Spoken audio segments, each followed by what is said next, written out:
kepada Bapak Profesor Dr. Kiai Haji Asep Saifuddin Kalim MA, kami silahkan.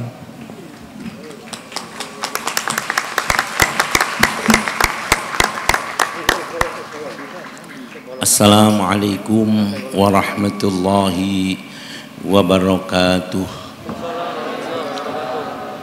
Bismillahirrahmanirrahim. Alhamdulillahi rabbil alamin. Wabihi nasta'inu ala umurid dunya waddin.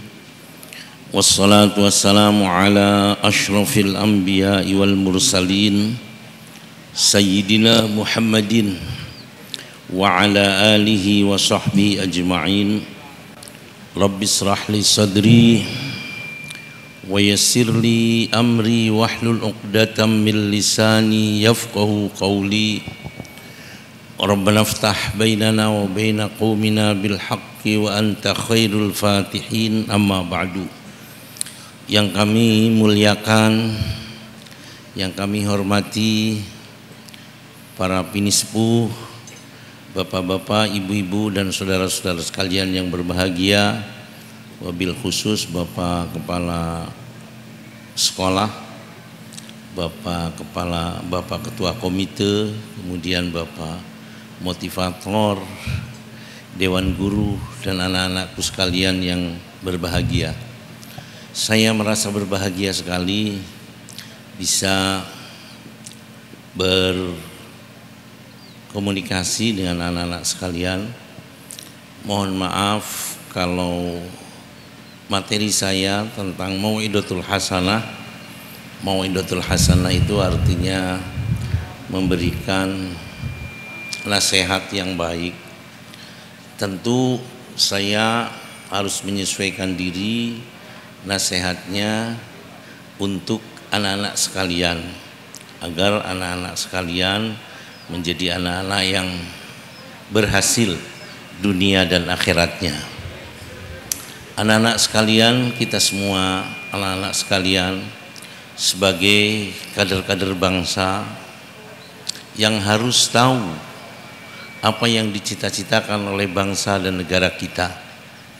Tahun 1945 kita merdeka, kemudian dituangkan dalam Undang-Undang Dasar 45, dituangkan dalam tujuan kemerdekaannya bahwa cita-cita luhur kemerdekaan itu adalah mewujudkan kesejahteraan dan menegakkan keadilan. Ujung tombaknya adalah lembaga pendidikan, dan lebih dari itu semuanya, ujung tombaknya lagi adalah Dewan Guru dan tentu saja dengan murid-muridnya. Oleh karena itu kita semua harus memahami anak-anak sekalian tentang apa yang harus kalian dapatkan dari pendidikan ini. Tujuan pendidikan itu akhirnya akan bagaimana kita semua yang terdidik, yang diproses pendidikannya, menjadi orang-orang yang mampu mewujudkan kesejahteraan dan menegakkan keadilan. Oleh karena itu kemudian ada tujuannya. Tujuan pendidikan yang pertama, anak-anak sekalian mohon maaf, yaitu membentuk keimanan. Salah satu muatan keimanan, di mana rukun iman itu ada 6, tapi salah satu muatan keimanan itu kita harus beriman kepada hari akhirat. Hari akhirat itu adalah yaumul jaza, hari pembalasan. Ketika kita beriman, yakin bahwa nanti akan ada hari pembalasan, maka kita akan mengupayakan hidup di dunia ini untuk sebaik-baiknya. Karena ke depan kita harus mempertanggungjawabkan kehidupan kita di dunia ini untuk di akhirat nanti. Dengan berbekal keimanan, maka tidak akan ada mestinya generasi bangsa ini yang kemudian berbuat tidak baik. Mohon maaf, tidak akan ada yang berkhianat untuk bangsa dan negaranya. Nomor 2, anak-anak sekalian, iman itu abstrak, susah dibaca. Tetapi ada jabarannya, yaitu ketakwaan kepada Allah Subhanahu wa taala. Sehingga tanggung jawab pendidikan yang nomor 2, tanggung jawab kita semua adalah membentuk ketakwaan. Karena ketakwaan adalah jabaran daripada keimanan. Anak-anak sekalian, mohon maaf, berbicara takwa saja sebetulnya tujuan kemerdekaan itu sudah akan terwujud.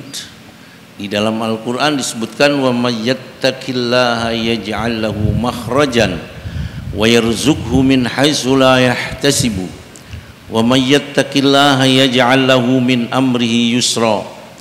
Barang siapa yang senantiasa bertakwa, maka Allah akan menjadikan segala kesulitannya dijadikan jalan keluar, diberikan jalan keluar, dan Allah akan melimpahkan rizki kepadanya dalam bentuknya yang tidak diduga-duga.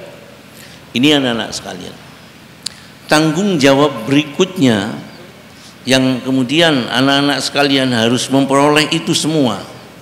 Lembaga pendidikan harus mewujudkan, yaitu tanggung jawab pembentukan al-akhlakul karimah, budi pekerti yang luhur dan budi pekerti yang mulia. Ringkasnya, al-akhlakul karimah itu piawai dalam bergaul. Setiap siapapun yang menjadi teman pergaulannya akan merasa senang. Tapi antara lain al-akhlakul karimah itu orang tidak boleh malas, tidak boleh kikir, utamanya kikir ilmu. Tidak boleh berkata tidak bisa atas tanggung jawabnya. Tidak boleh berkata tidak bisa untuk mewujudkan apa yang dicita-citakannya. Tidak boleh berkata tidak bisa untuk melakukan upaya-upaya yang dibenarkan dalam rangka keberhasilan apa yang dicita-citakannya. Tidak boleh putus asa. Ini al-akhlakul karimah. Tanggung jawab berikutnya, baru mohon maaf, adalah tanggung jawab akademis. Apa artinya tanggung jawab akademis? Yaitu tanggung jawab dewan guru dan anak-anak sekalian agar mampu menguasai muatan kurikulum. Ini kurikulum yang sudah dibuat sebelumnya, yang sudah dibukukan sebelumnya, yang sangat terbatas sekali.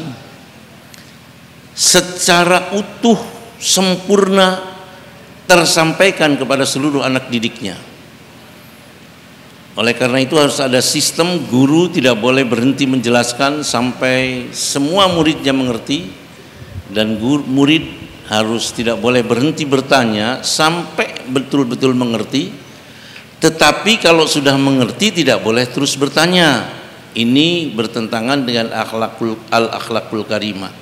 Dalam Al-Quran disebutkan, la tas'alu an asya'in tubdalakum. Jangan bertanya kamu tentang hal-hal yang sudah jelas bagi kamu, maka akan menyengsarakan kamu. Anak-anak sekalian, tanggung jawab lembaga pendidikan, tanggung jawab yang harus dipertanggungjawabkan bersama adalah pembentukan kecerdasan. Penting sekali kita memiliki kecerdasan. Kecerdasan itu bisa dibentuk dengan mengerti. Yang oleh karenanya semua yang disampaikan oleh guru harus dimengerti. Karena ilmu itu adalah mengerti. Al-ilmu huwal fahmu. Ilmu adalah faham, mengerti. Knowledge is understanding. Baru dikatakan ilmu kalau mengerti. Kalau tidak mengerti ya bukan ilmu.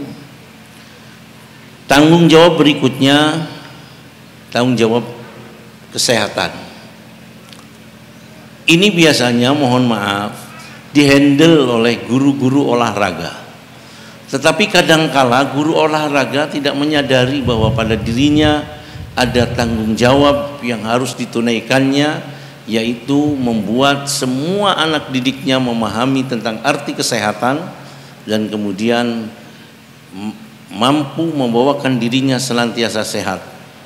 Karena tentu dengan kesehatan itu maka seseorang akan bisa bekerja tahan lama dan efektif dalam bekerja. Ini anak-anak sekalian, prestasi boleh, tetapi yang paling penting adalah bagaimana memahami dan memeliharakan kesehatan. Tanggung jawab berikutnya tanggung jawab keterampilan, mohon maaf. Unit pendidikan apapun tidak harus hanya SMK. Itu harus menyampaikan keterampilan. Hari ini keterampilan yang paling efektif di sekolah-sekolah adalah IT. Hari ini keterampilan yang paling efektif adalah akuntansi, mohon maaf. Barangkali itu. Tetapi juga dalam bahasa Inggrisnya itu harus ada period yang hanya digunakan untuk speaking, karena speaking itu akan menjadi sebuah kemampuan keterampilan. Ini anak-anak sekalian. Tanggung jawab berikutnya adalah tanggung jawab seni. Tetapi seni itu saya setuju sekali dengan seni yang gaungnya sebagaimana yang tadi, baik itu bandnya ataupun bunyian-bunyian yang lainnya seperti itu. Karena seni yang dimaksudkan adalah terbentuknya rasa kasih sayang kepada sesama. Ar-rahimuna yarhamuhumur rahman, orang yang senantiasa melimpahkan, memberikan kasih sayang, maka akan dikasih sayangi oleh Allah dan para malaikat. Tanggung jawab yang terakhir adalah tanggung jawab pembentukan kreativitas. Tidak perlu diajarkan, tetapi tanggung jawab yang tadi saya sampaikan dikuasai oleh anak-anak sekalian, maka kreativitas akan terjadi dengan sendirinya. Karena kreativitas membutuhkan bahan baku. Bahan bakunya adalah akademis, yaitu setiap mata pelajaran yang anak-anak sekalian pelajari dapat dikuasai, dapat dimengerti, kemudian ditambah oleh keterampilan yang tadi IT, akuntansi, speaking, kemudian diolah oleh mesin berupa kecerdasan.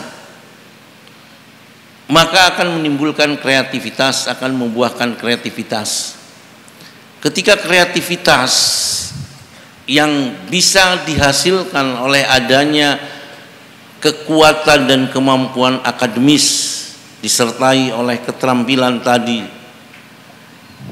dioperasionalkan dengan al-akhlakul karimah, budi pekerti yang luhur, budi pekerti yang mulia, piawai dalam bergaul, tidak kenal malas, tidak kenal putus asa, maka siapapun akan mampu mewujudkan kesejahteraan dalam hidupnya. Dan ketika kesejahteraan dalam hidupnya itu dikemas oleh keimanan, sebagaimana yang tadi disampaikan, bahwa kiprah hidupnya di dunia akan dipertanggungjawabkan di akhirat, maka kesejahteraannya akan ikut serta mengupayakan terwujudnya keadilan. Dan itulah tujuan kemerdekaan.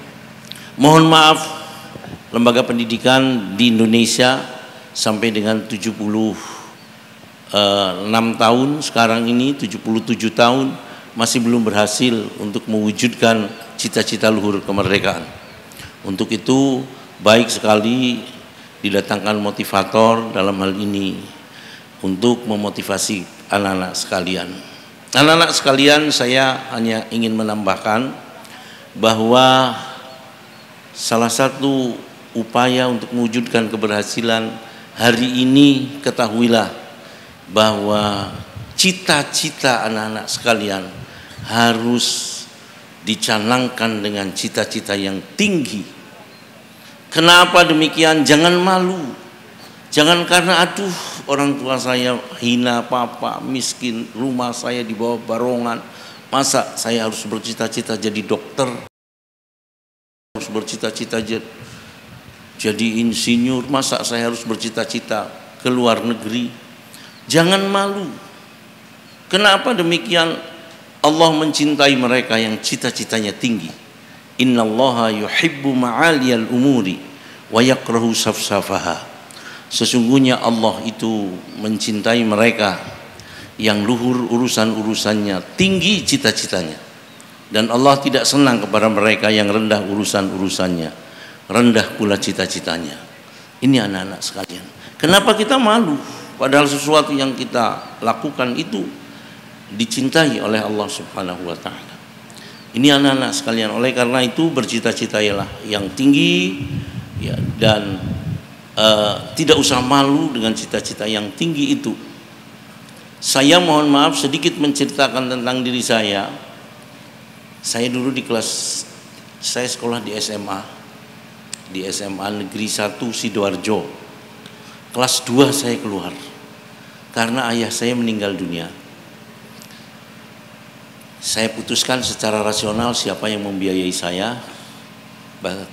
Maka kemudian saya keluar, dan setelah keluar saya melanglang buana kemana-mana. Tapi satu yang saya tidak boleh berpisah, yaitu saya membaca buku dan membaca kitab. Tidak boleh saya mengemis-ngemis. Saya membawa tas kemana-mana, isinya buku-buku dan 2 kamus bahasa Arab dan kamus bahasa Inggris. Hanya mencari tempat yang mau menampung saya, kemudian saya mengajarkan ilmu saya, mengajar ngaji, atau mungkin juga ngelesi matematika, mungkin barangkali begitu, atau bahasa Inggris. Hanya itu cukup diberi makan, dan kemudian saya masih bisa membaca buku-buku, kitab-kitab yang saya baca. Ini anak-anak sekalian. Kenapa anak-anak sekalian?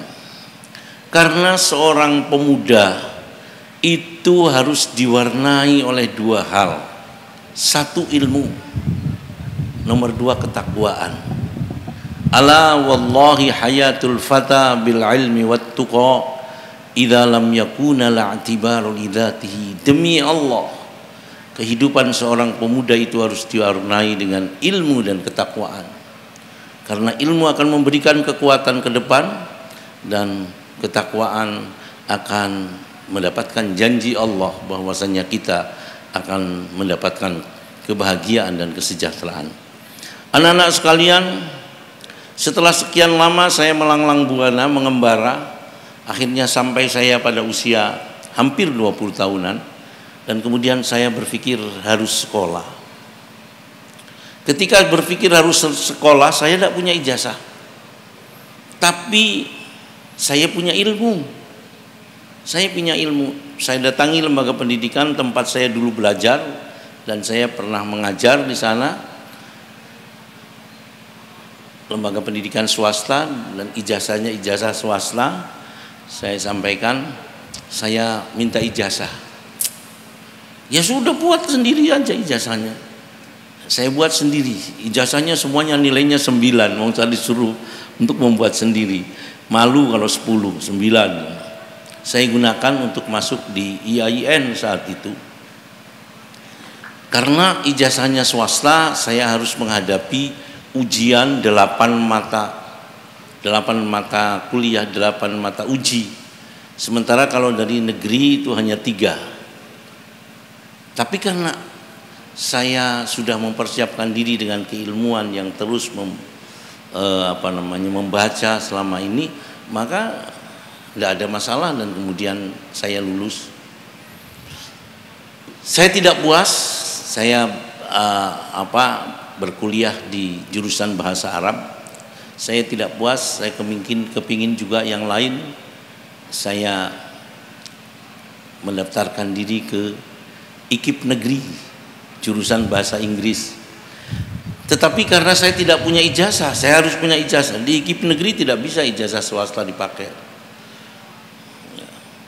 Akhirnya kemudian saya harus ujian ekstrane waktu itu, ujian persamaan. Tidak ada masalah bagi saya, semuanya mata ujinya begini dan lain sebagainya. Pada saat itu yang saya lihat itu paling pembukuan itu aja, yang lainnya sudah hafal semua. Dan kemudian ujian, setelah ujian walaupun menghadapi kesulitan, saat itu adalah tahun-tahun pertama SKB 3 Menteri, sehingga ketika saya harus masuk IKIP, harus menemui dulu pembantu rektor 1, Pak Krisna kalau tidak salah saat itu, dan kemudian diberi rekomendasi supaya diikut sertakan, dan kemudian lulusnya nomor 1 paling tinggi ya, karena memang saya juga sudah sarjana muda. Itu Bapak, anak-anak sekalian. ketika, mohon maaf, ketika saya mau masuk sekolah, mau masuk kuliah, ijazah tidak punya, uang tidak punya, sama sekali tidak punya. Apa yang saya lakukan? Saya menjadi kuli bangunan selama 2 bulan untuk mencari uang sebanyak 6.000 rupiah.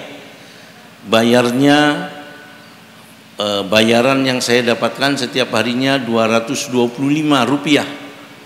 25 untuk naik bemo, 30 untuk naik bemo, kemudian 95 rupiah untuk makan, dan yang 100 saya kumpulkan selama 2 bulan dapat 6.000, berhenti untuk kemudian daftar dan seterusnya dan seterusnya. Besok makan apa saya tidak tahu. Satu semester selesai, 1 semester dari mana kemudian saya bisa mendapatkan uang kuliah, saya juga tidak tahu. Tetapi anak-anak sekalian, dengan tekad yang kuat, ada saja jalan keluar dan kemudian bisa. Bayangkan saya tidak punya keluarga dan bisa, sampai kemudian saya mendapatkan gelar guru besar. Saya mohon maaf kepada Dewan Guru, saya mengajar di sekolah swasta, SMP swasta lagi. Semua orang tidak percaya kalau saya bisa menjadi guru besar. Tetapi ketika pengukuhan guru besar saya, yang mengukuhkan guru besar saya itu adalah Presiden Republik Indonesia, yang mohon maaf dari sejak merdeka belum pernah ada guru besar yang dikukuhkan oleh presiden. Kalimatnya beliau adalah kalimat pengukuhan, bukan sambutan. Karena di dalam pidatonya beliau menyampaikan, akhirnya izinkan saya untuk menyebut Pak Yai Asep dengan namanya yang lengkap, Profesor Dr. Kiai Haji dan seterusnya. Ini Bapak dan saudara-saudara sekalian. Kenapa? Karena saya punya cita-cita yang tinggi, yang walaupun awalnya saya malu membawakan cita-cita itu, tetapi malu bertahun-tahun saya malu membawakan cita-cita, diolok-olokkan orang. Tetapi kenapa harus malu? Setelah kemudian saya mendapatkan referensi bahwa orang yang bercita-cita tinggi itu dicintai oleh Allah, dan hari ini mungkin barangkali itu adalah referensi yang baru bagi anak-anak sekalian. Innallaha yuhibbu ma'aliyal umuri wa yakrahu safsafaha. Sesungguhnya Allah itu mencintai mereka yang luhur urusan-urusannya, tinggi cita-citanya, dan Allah tidak senang kepada mereka yang rendah urusan-urusannya dan rendah pula cita-citanya. Anak-anak sekalian, sedikit saya menambahkan, tahun 2006 saya mendirikan lembaga pendidikan di Kembang Belor. Tidak ada apa-apanya di atas sebuah tanah 1 hektar memang, tetapi dibeli dengan cara mengansur selama 2 tahun. Tidak ada apa-apanya, hanya ada sebuah rumah kecil yang kemudian dijadikan asrama putri untuk 23 anak, dan gudang kayu yang kemudian saya rabat dijadikan asrama putra untuk 25 anak. Sekolahnya di bawah terob, jelek terobnya juga, diberi keber tengah-tengahnya, ini untuk putri, ini untuk putra. Itu anak-anak sekalian. Tetapi saya selalu menyampaikan cita-cita besar, dan hari itu saya belum punya referensi sebetulnya tentang bahwa Allah mencintai mereka yang luhur urusan-urusannya, tinggi cita-citanya. Tetapi memang saya sudah terlanjur selalu mengatakan cita-cita yang besar. Saya dirikan sekolah itu dengan nama MBI, Madrasah Bertaraf Internasional. Orang melecehkan, bukan bertaraf internasional tetapi bertarif internasional katanya. Ini Bapak dan saudara-saudara sekalian, pada saat-saat orang merintis RMBI, rintisan madrasah, RSBI, saya malah mengatakan MBI. Banyak dikritik orang, ditertawa, tapi tetap aja berjalan MBI. Saya pikir udah tidak akan dipermasalahkan kalau nanti sudah ada buktinya. Ini anak-anak sekalian, dan akhirnya kemudian berkembang. Saya mengansur selama 2 tahun. Setelah itu kemudian menyewa di rumah-rumah orang kampung. Tetapi karena cita-cita yang besar, mohon maaf ini 11 tahun tidak lama, di tahun 2017 Amanatul Ummah mendapatkan award the most favorite school in Indonesia, sekolah yang paling favorit di Indonesia. Di tahun 2018 mendapatkan lagi award sebagai the best tutoring system school in Indonesia, sekolah yang sistem pengajarannya paling baik di Indonesia. 2019 dapat lagi award sebagai pondok pesantren modern inspiratif nomor 1 di Indonesia. Dan pesaing-pesaingnya adalah Pondok Pesantren Gontor sebagai pesaingnya saja, sebagai kompetitornya Darun Najah Jakarta Al Amin Perinduan.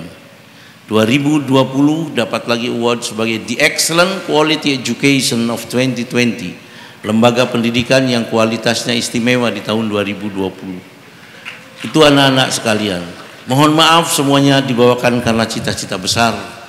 Anak-anaknya namanya sekolah swasta, kalian mungkin lebih baik dari mereka, tetapi mereka dimotivasi setiap saat dan kemudian mereka diajak untuk bercita-cita besar. Anak-anaknya menyebar ke seluruh dunia, bukan hanya di Timur Tengah, tetapi di Eropa banyak sekali. Tadi malam saya kedatangan anak yang tengah menyelesaikan disertasinya S3 di Jerman.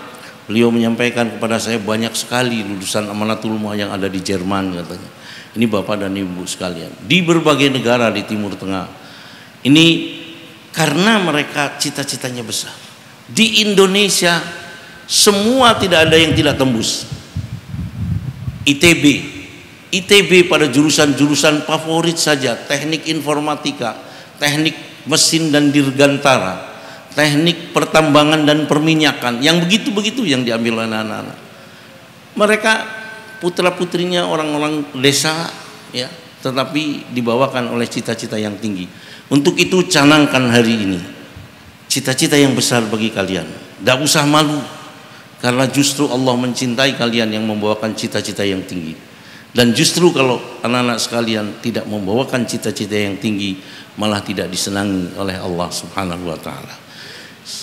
Saya kepingin hadir kembali dengan bagaimana membawakan cara agar kalian mudah menerima ilmu dan seterusnya. Namun untuk saat ini, karena nanti Bapak motivator akan memberikan motivasi kepada anak-anak sekalian, saya cukupkan sekian. Mohon maaf, lebih dan kurangnya mohon maaf. Wassalamualaikum warahmatullahi wabarakatuh.